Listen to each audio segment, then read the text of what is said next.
We've now rebranded ourselves to Mission MSA for a couple reasons. One, this name allows for more external understanding, those that aren't within our community, of what is our organization. And it's actually in our tagline, leading the charge to cure MSA, multiple system atrophy. And it also is very clear that there's a sense of urgency to what we hope to accomplish. There's urgency to address the now, provide support and education for our patients, care partners, and their families, as well as continue to push hard for research that better accelerates, again, the understanding and eventually a cure for multiple system atrophy.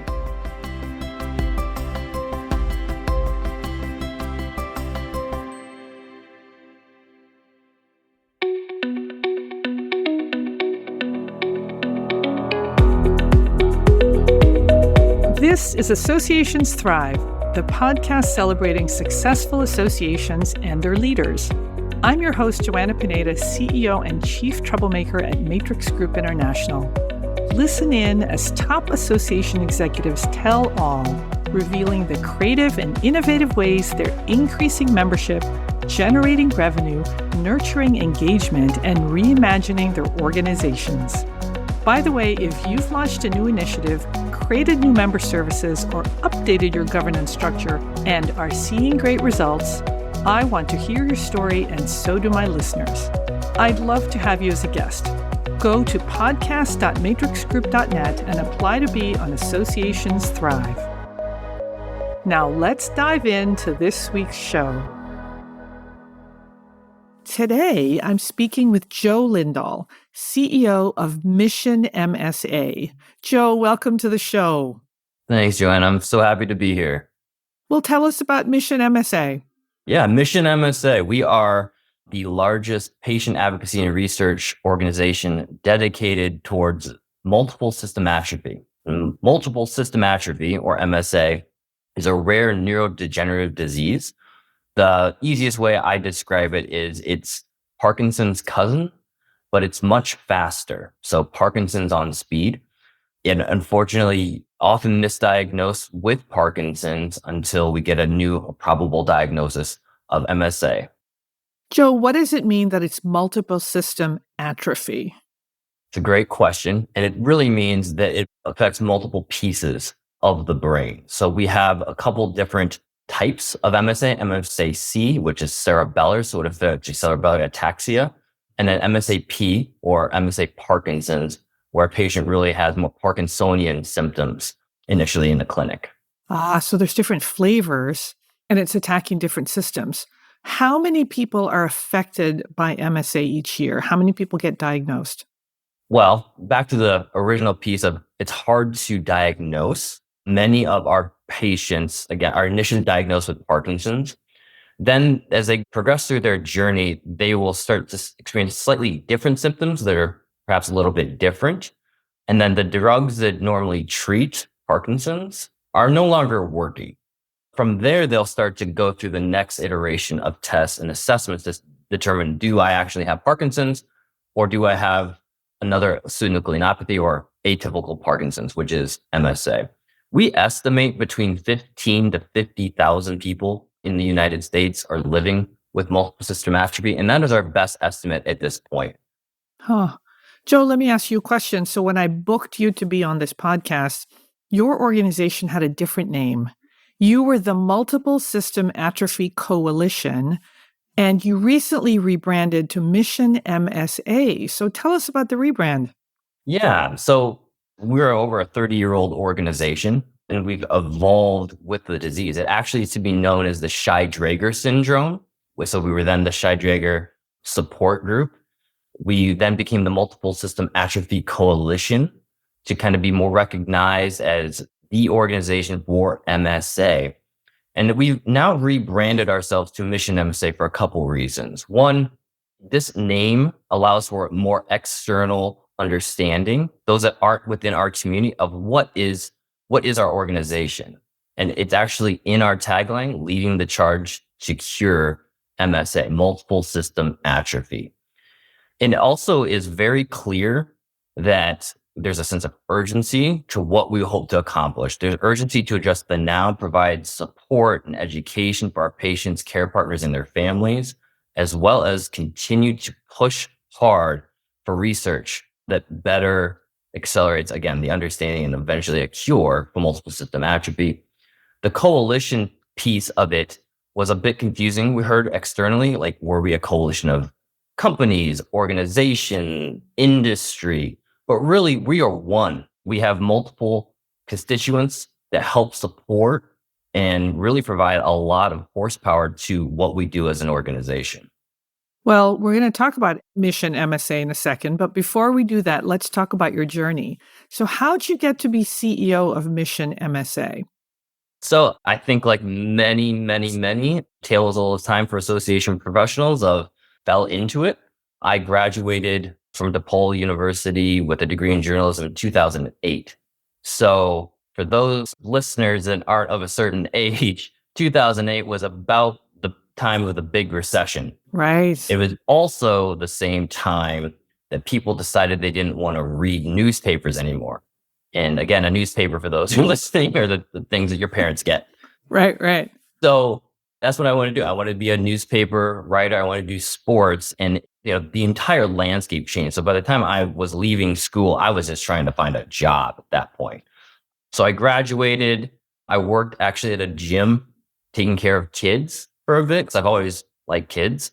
And then I found a temp to hire job with a staffing firm that put me as an account administrator at an AMC.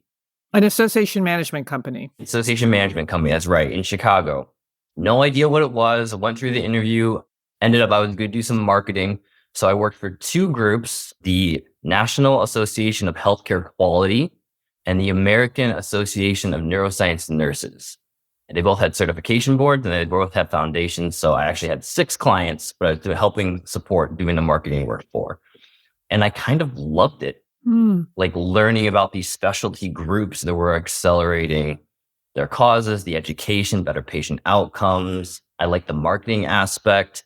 And I kind of just grew from there. I stayed there for about 3 years, got promoted to and doing more operation, governance, committee work. And then I decided this is a perfect time for me to spread my wings a bit. I'm mid-20s. So we decided to try Washington, D.C. We moved to DC, have got a apartment sight unseen. And who's we at this point? Me and my girlfriend at the time, now my wife, she stuck through it, got an apartment in Silver Spring, Maryland, sight unseen. And I think had we seen it, we wouldn't have gotten it. The bathroom, I'll never forget it, was like Pink Panther pink. Oh, I had one of those. The entire floor to ceiling, the toilet. Yes. It was incredible. Little pink tiles, right? I had one of those in Washington, D.C. Yep. Right. Amazing. So we went there. I worked for the Child Life Council, now I believe the Association of Child Life Professionals, doing their strategic initiative program, learning about a completely new profession. Child life specialists really do incredible work in pediatric centers, helping with trauma and stress and calming. You'll find them in NICUs and a lot of pediatric hospitals. And it's a really interesting and key service. And one of their main modalities is play.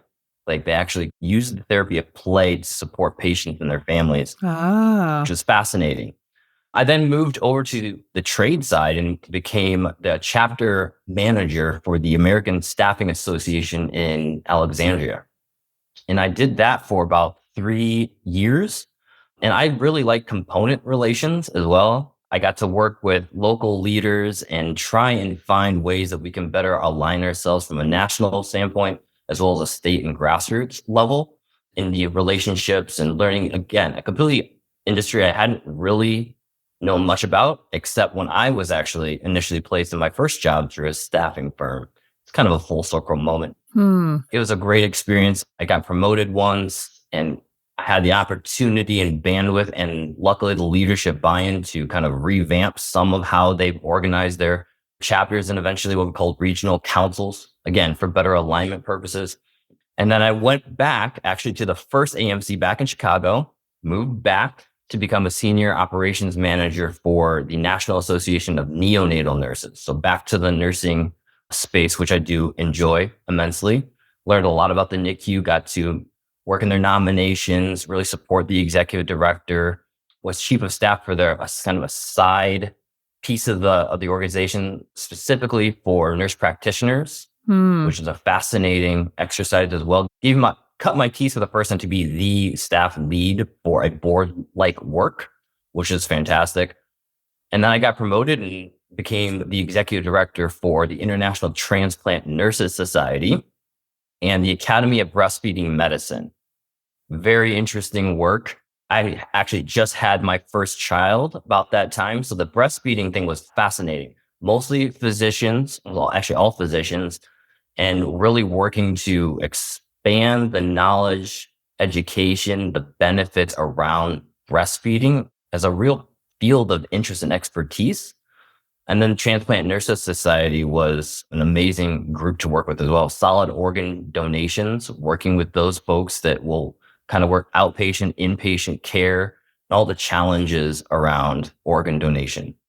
And then from there, I came to where I am now, just CEO for the Mission MSA, which has been an interesting transition, but been incredibly rewarding. So that's how I got here in a nutshell.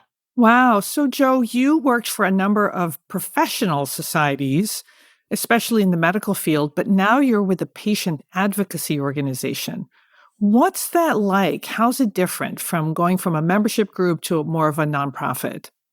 It's definitely different, but it's not as different perhaps as you might think. I mean, the governance, how we organize boards, how we build that staff board, and volunteer dynamic, how we do assessment, like all of that actually is very same.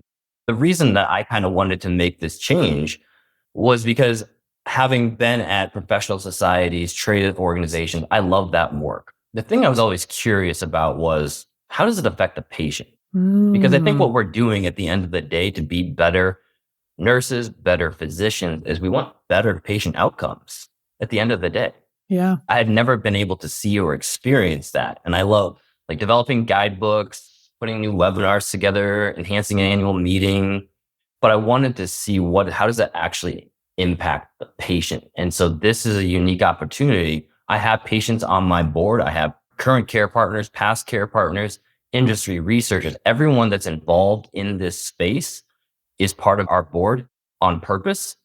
So you really get an opportunity to see the well-roundedness of the work that you do and how you're kind of making a difference, which I think is a little bit of the juice you need to continue doing the work that we do. Yeah. Well, let's turn to Mission MSA and the things that you're doing. You say that you're devoted to research. I mean, it's all over the website. Tell us about the research. Yeah, so we are the leading funder outside of NIH. Oh, you're a funding organization. We do fund. We provided almost $4 million of research funding. We do it in a couple different mechanisms. We provide what we call seed grant funding currently, which is a novel, interesting ideas that may have legs. We give them initial funding to test their hypothesis. And if it yields positive results, hopefully puts them in a place to apply for that next level of funding. We also do what we call collaborative grants, which are larger grants from our perspective with the same kind of intentionality around let's take a big idea, demonstrate its concept, and then go for larger funding. We provide more initial upfront funding because these are multi-site collaborative agreements. So we've done that as well. So over the course of really since 2013, $4 million for an organization our size is significant. And that is as a reflection of the priorities that our patients and our care partners have to finding something that will be curative or symptom management. And so that's really where we're going with this funding. So you're like the angel investor for research into MSA so that, like you said, if a piece of research has promise, then the larger organizations like the NIHs of the world will fund it. So where do you get the funding to fund this research? We are largely funded by individual donations, bequests, and now industry support as well. But it is mostly individual donations. Wow. So folks that are giving incredibly generously who have been affected by this disease. They've seen what it does to a person, a family, a community. And so they're paying it forward. They're being incredibly generous with their resources. They want to see better outcomes. They want to end this disease. And so they're willing to provide incredible financial resources for us as an organization to help advance that work. Joe, I bet some of these people making these donations have benefited from your patient support, which is a huge part of what you do. So what does that look like? Yeah, we understand how incredibly important it is for patients who, especially newly diagnosed patients who are now getting this diagnosis and they leave the doctor's office and 99% of them have never heard of multiple system atrophy. They've been given this diagnosis, which they probably believed to initially be something else. And so they're leaving with their care partner with absolutely no idea what to do. How do I do this? There's an incredible amount of thought, perhaps anxiety, stress that is flooding a person and a family. And so what we aim to do is to be that hub so that people can come to us with their questions and we can kind of help direct them or provide direct resources. And we do this in a couple different ways. One, we have a patient support line. So patients and care partners can call. Their call will be answered by someone that's lived with the disease or has an expertise in the disease.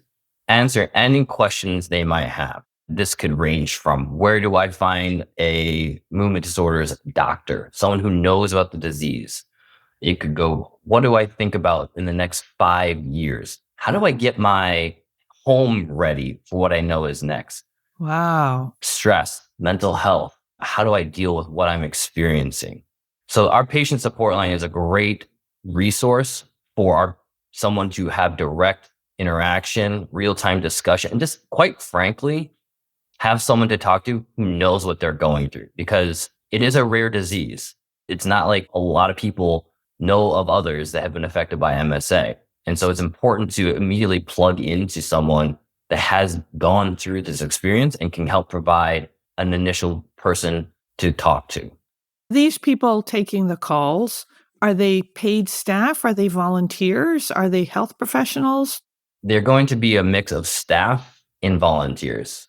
We have an incredible roster of volunteers and continue to build that bench that are willing to talk. They've gone through this experience or they're currently going through it if they're an existing patient that are more than happy to engage with folks that have just gotten the diagnosis or need support. They will direct their calls depending on what they want to talk about to the appropriate person. So they make sure that they're getting what they need from the call. The other couple of things that we do are we have peer support groups. These peer support groups are throughout the country. Some of them meet in person, some of them meet virtually, some of them do both. And these are led by, again, people that have lived experience with multiple system atrophy. They can provide a sense of community. They can network with one another, share resources, lessons learned on a monthly basis, and just, again, start to find your village because there are going to be a lot of questions and things as they progress through their journey, they didn't know they needed to ask. And this is that group for them to rely on. And they're generally within a close proximity. And we know this has been rewarding because, again, that sense of loneliness is immense. And we want to make sure we're providing a mechanism so that they can go find folks that are going through what they're going through, to find their community, to find their tribe. The other thing we do, we just launched this last year. It's a new online community called MSA Connect. And it's going to be very akin to LinkedIn. If someone asks you, like, what's this look like? It looks like LinkedIn. And so we wanted to provide a level of familiarity, but this is a group specifically for multiple system atrophy patients and care partners to go in, share resources electronically, have open discussions. We have subgroups for patients only, care partners only, so that they can really go in and feel a sense of safety. And we do have active Facebook groups, and we will continue to do so for the near future. The reason we generated this new resource is we wanted to be, one, you don't really know what's on Facebook. Right. We know these are real people with the disease, and also like the ability to share and express themselves in a safe environment. We don't collect any data. We don't sell any data. No third-party marketers are going to reach out to you, and it's private. We know in this environment, there's no regulation currently around some of these platforms about what they can and cannot share. Right. Especially around medical information, there's no current firewall to prevent your information from getting out. This platform will do that. And so that's why we felt it was so important for us to create something like that. Hmm. Well, Joe, you're providing a whole lot of patient support, but you're also focused on the care that these patients receive with your new Centers of Excellence program. So tell us what a Center of Excellence is and what does that mean to have a program devoted to that? So our Centers of Excellence, we just made the announcement like 3 weeks ago of 20 centers in the United States that provide excellent multidisciplinary care for multiple system atrophy patients. So what that ultimately comes down to is addressing a need of when you get diagnosed with disease, you don't know who to go to because it is such a rare disease. General neurologists are not generally well equipped or knowledgeable about the intricacies of the disease. But we also wanted to send them to centers where they're not going to have to go find additional support outside this hub. We want to be a quote unquote one-stop shop.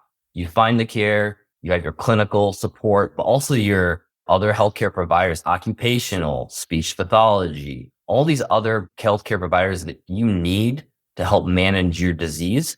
So it's important for us to send and make these available for our patients so they know where they might go to get the best care. I mean, that was a huge need that was given to us by our community. We don't know exactly where to go. So often we are told different things, and then we have to drive and schedule all these appointments for speech or occupational or physical therapy, dietitian, all of that these centers provide so they can stay there and get all the care that they need. Yeah, so the idea is that if I go to a Center of Excellence devoted to MSA, they already have the multidisciplinary team and they know that I'm going to need all these different services. Right. Ah, And you know that they know right. about MSA. So often our patients are educating their physicians about multiple system atrophy. We actually do provide some handouts to give to neurologists and folks that don't know about MSA. Like, I have MSA. Here are my symptoms. Here are the things to know about the disease so that when they're coming in, they're speaking the same language. Right. If you go to a Centers of Excellence, you're immediately speaking the same language, which is incredibly important. Joe, there's another aspect to your work, and that is you do advocacy. What are some of your issues and what are you advocating for? Yeah, there's a few different things that we're trying to support. One of the first ones is there's a bill that has passed the House called the National Plan to End Parkinson's Act. And this is being led by Michael J. Fox Foundation, other Parkinson groups, ourselves, and other atypical groups. So what this bill will do is actually purposely bring in internal and external stakeholders to figure out how are we going to address these diseases. We have something we can look at for ALS that did the exact same thing a few years ago. And we're essentially mirroring that. It's a no-cost bill. We're pushing very hard so the Senate approves and passes before the end of the year, because that would be an incredible way for us to start moving this as a shared goal across multiple disease states to advance the understanding of what is this disease and how do we address it as private and public entities. We're also looking at SSDI and Medicare access. So SSDI is Social Security Disability Insurance, and the ability for us to have access to Medicare. So once you're diagnosed with a disease of such as MSA, you have immediate access to SSDI. So that is some support. So disability insurance payments from the government, right? Right. But then our patients have to wait an additional 2 years if you're under 65 to then have access to Medicare.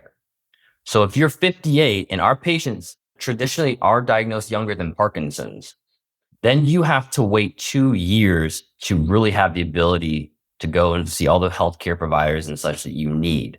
Well, 2 years in the disease progression for MSA can drastically change a person's where they are from their symptoms. They could be walking to in a wheelchair in 2 years, which completely changes their ability to work, their care partner's ability to work. It flips their world, in essence, upside down in a very short amount of time. So we need to examine our MSA patients' community ability to have access to care right away, because that 2 year window, like I said, makes it very difficult for our patients that get the adequate care and support that they need from a disease that costs a tremendous amount of money. Wow. Healthcare is expensive, but imagine this kind of diagnosis. We have patients from all socioeconomic backgrounds that it can be an absolute financial disruption for an entire family. Yeah. For a long time. So that's something that we're also taking a specific look at. And then research funding. We want to make sure that research funding is available for those that are doing work within neurodegenerative diseases such as MSA, because we need those dollars in the NIH to continue to support really important work. Joe, before we go, March is Multiple System Atrophy Awareness Month. So this March 2024, what do you want the public to know about MSA? I think this podcast is a great way. Thank you again for having us, because just me speaking the words, I am assuming people now at least know it a little bit, like what is MSA. So for us, let's just continue to make this disease into the public consciousness. The easy comparison is we are very similar to ALS in terms of our patient population size and our disease progression. What we're looking to do is to expand the knowledge base so that people know what this is. It makes it easier for us to advance the things that we care about from an advocacy perspective, gets dollars into research. And then also that people, just so you know what it is. So if you're experiencing symptoms, it's just one other thing that folks can be aware of when they're going to a neurologist, or if they've been diagnosed with Parkinson's. There's just something that feels off. Multiple system atrophy is something that they should be aware of. Like, we just want the disease to be known, because I think it would expedite diagnosis as well. So general public awareness is incredibly important for us. And Joe, it sounds like early proper diagnosis is critical to this disease because it progresses so rapidly. So it's important to diagnose and start the treatment right away. So this 2-year waiting period to be able to afford treatment is really pretty awful. Correct. Early diagnosis is incredibly important because you can really help prepare you and your family for what's next. Well, Joe, I want to thank you for being on the podcast today. Thank you for everything that you are doing for the MSA patients and their families. I hope you'll come back sometime in the next year or so to tell us about the new things that you're doing, including the Centers of Excellence and all this new research that you're funding. Yeah, absolutely. Well, thank you so much, Joanna, for having me. This is a lot of fun, and I'm happy to come back if you'll have me.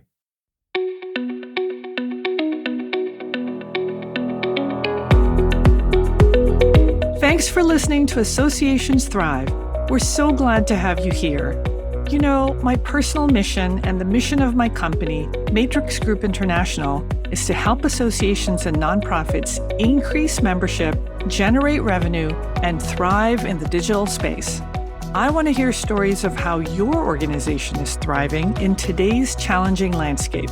Please apply to be on my show by going to podcast.matrixgroup.net. By the way, do you need help with a digital initiative? Maybe it's a website redesign, a new membership database, or a hybrid meeting that you're planning. I'd love to connect with you. Please visit the Matrix Group website at matrixgroup.net. Thanks again for listening to this week's episode of Associations Thrive. Don't forget to subscribe to the show, leave a 5-star rating, post a comment, and share it with your colleagues and friends. Bye!